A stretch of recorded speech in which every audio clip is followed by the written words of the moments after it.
What's good? It's your boy Fanon. I'm going to talk about this Anthony Joshua Deontay Wilder thing today because one of my favorite fighters is Ronald Winky Wright. I was actually fortunate enough to see Ronald Winky Wright fight in person and on an undercard to, I think it was the undercard to Roy Jones, John Ruiz in Vegas some years back. Great boxer, very underrated boxer, former kingpin in 154-pound division. Unfortunately, never got a big money shot against Oscar De La Hoya. But, man, dude, definitely one of the best fighters, 154-pound fighters in recent memory. He talked about who he thought would win between Deontay Wilder and Anthony Joshua. And when he says people like this saying things like he said really continues to support my belief that one of the major reasons this bout isn't happening with Anthony Joshua and Deontay Wilder is because of the high probability, the recognition of the high probability that Anthony Joshua will lose to Deontay Wilder. A lot of times people talk about resumes and talk about, who he fought, who he didn't fight, and, who the A side, who the B side is, all of that type of stuff. But don't really think about whether or not, who would win the actual fight. And so when I see Anthony Joshua facing Joseph Parker, I say I think Anthony Joshua's going to win that bout. And it's pretty quick, right? If Anthony Joshua was fought Dominic Brazil, say I think Anthony Joshua's going to win that fight. Deontay Wilder fights Jarrell Miller, Big Baby Miller. I say I think Deontay Wilder wins that fight because Jarrell Miller gets hit a lot. He does have a good chin, but his face is his first line of defense often. He's a very busy boxer, but he doesn't really have a lot of power. So therefore, I pick Deontay Wilder. And Roy Jones Jr., Teddy Atlas, Winky Wright, Joseph Parker, Tyson Fury. These guys are consistently more so than people who are making comments in the comment section or people who are trainers in the gym. The boxers are, for the most part, picking Daniel Dubois being another one, picking Deontay Wilder to beat Anthony Joshua. And I think that is more than anything else on the Anthony Joshua side. I think that's what's holding up the fight. Because if this was something that they thought that they would win, I think that they would take the money and run, that they would sit down, try to get that unified heavyweight championship and make it happen. But I think that they're trying to wait till they see some type of damage in the armor of Deontay Wilder before they make that bout happen. And say, for example, if Deontay Wilder had been knocked down by Luis Ortiz or didn't come back and then knock out Luis Ortiz or just won, like a controversial decision or something, that there could have been a chance that bout would have been made. There would have been a better chance that bout would have been made. But the fact that Deontay Wilder's awkwardness got the best of somebody as skilled as Luis Ortiz and somebody with as stern a chin as Luis Ortiz, that made it even a little less likely that this bout would happen. But going into what my man Winky Wright said, he says, I think both fighters are good fighters. I think Wilder is a little bit more athletic, a little bit more elusive. That right hand is dangerous. He can't just depend on that right hand all the time, but he's got to mix it up in there. He's got to get in there and mix it up. Joshua can mix it up, and he's a big boy with a good punch himself, but I definitely liked Wilder. And this is on a Boxing Scene article, but it's quoting an interview that Wright gave to On the Ropes Boxing Radio. He continues, I don't think it goes the distance unless one of them gets hurt and runs, which I don't see. I don't see Wilder doing it, and I don't see Joshua doing it, especially after he fought Klitschko. He got up, he got hurt, he got up, moved around a little bit, and then went back to throwing bombs. I know both fighters can be hurt. I know both guys have the will to come back and win. Now we just need to see both fighters get in there and prove who's the best. I like that in Winky Wright. Like I said, man, I love Winky Wright, man. That's another one of my favorite fighters, man, Winky Wright. Another guy that never really did get the credit that he deserved for being the great fighter that he is. And I always thought as he was a very busy fighter. He was a guy that was really an in your chest fighter. He had very good defense on the inside. And, just his complexion, it always made it look like he got swole up and got hit a little bit more than I think that he actually did in the fights. But man, really, dude, this cat had some great bouts.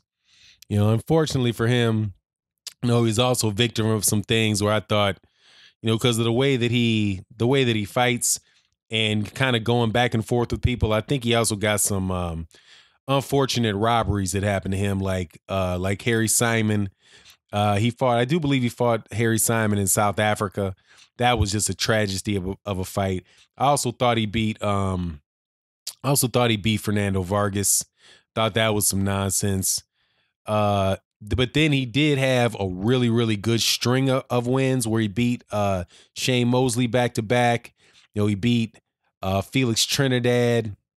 There was a draw. I thought that they could have been scored when he fought Jermaine Taylor for the WBC and the WBO middleweight title. I thought he could have beaten Jermaine Taylor. Then of course he beat Ike Corte, but then he ended his career on his legitimate loss with my man Bernard Hopkins. He also he had a loss to Paul Williams, and then some years later, he came back. I think he sat out like 3 years or something like that and got in there with the second Kid Chocolate, not the real Kid Chocolate, obviously, but Peter Quillen in the last fights that he had at middleweight. But, I agree with what he says about Anthony Joshua and Deontay Wilder. And because Deontay Wilder, like Evander Holyfield said, the thing about Deontay Wilder is that Deontay Wilder is it's the thing that he does well. One of his attributes are used as a detriment, and that is the fact that he is unorthodox.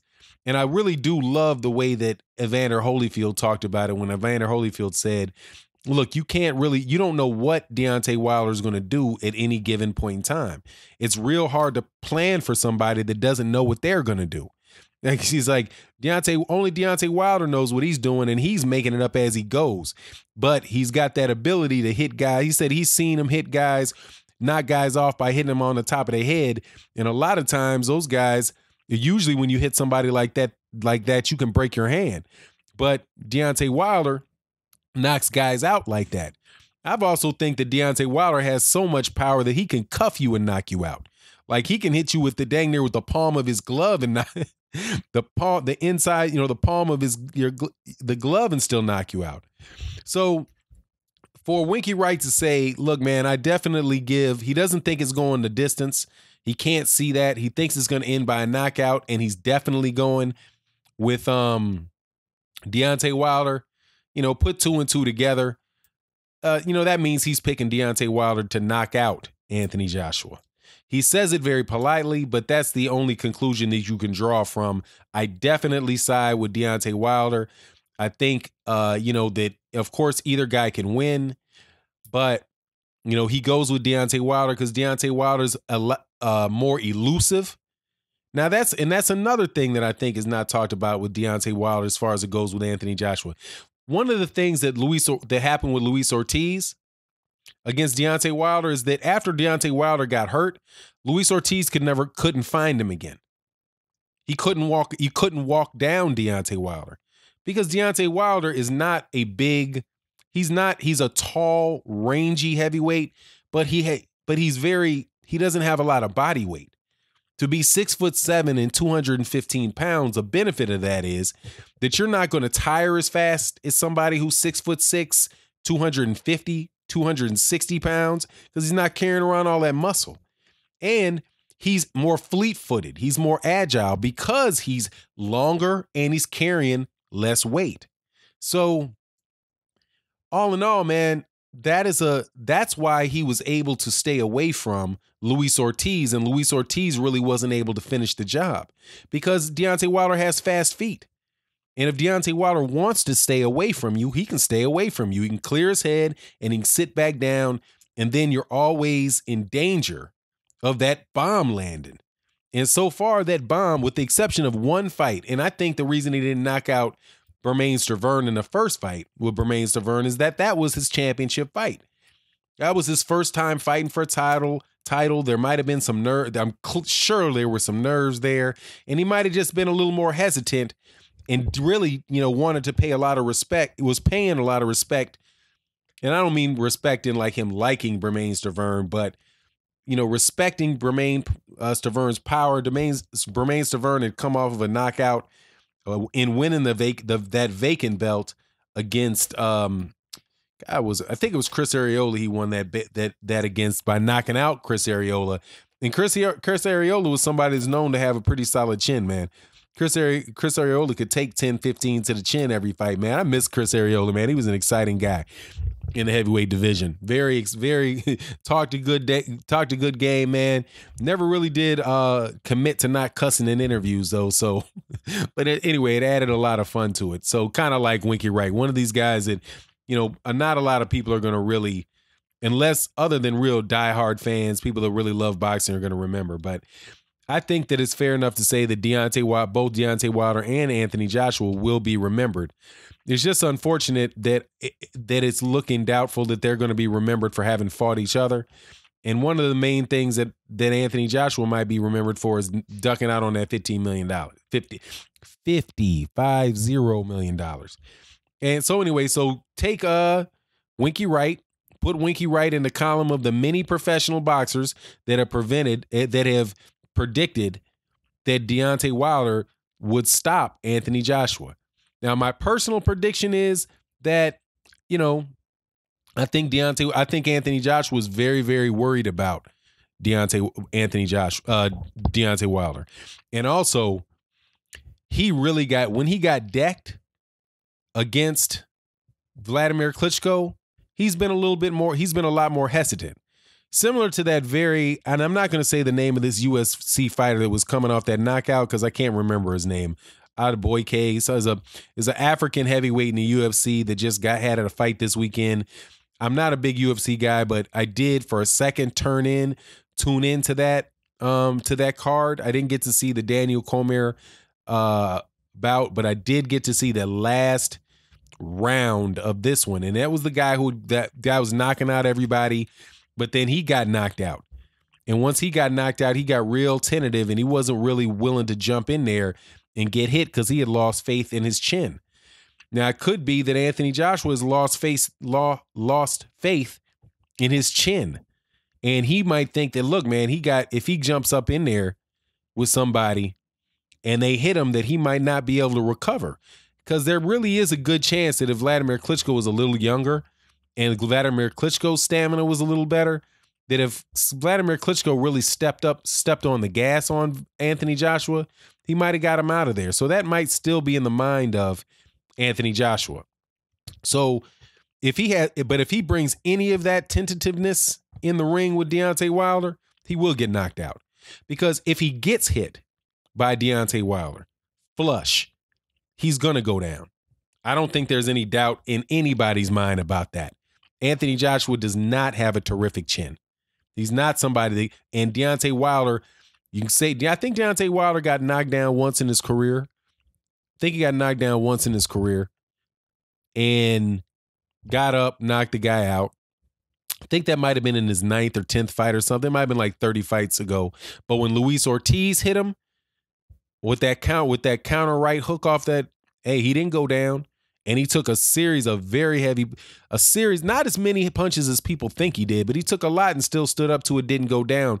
So gathered himself and was still ready to let him fly. So, but we'll see if that affects, if him having gotten buzzed will affect Deontay Wilder's aggression. I don't think it. His personality seems real aggressive, where that's not the case for Anthony Joshua. But anyway, it is what it is. Man, much respect to the legendary Winky Wright, man. Many great fights, man.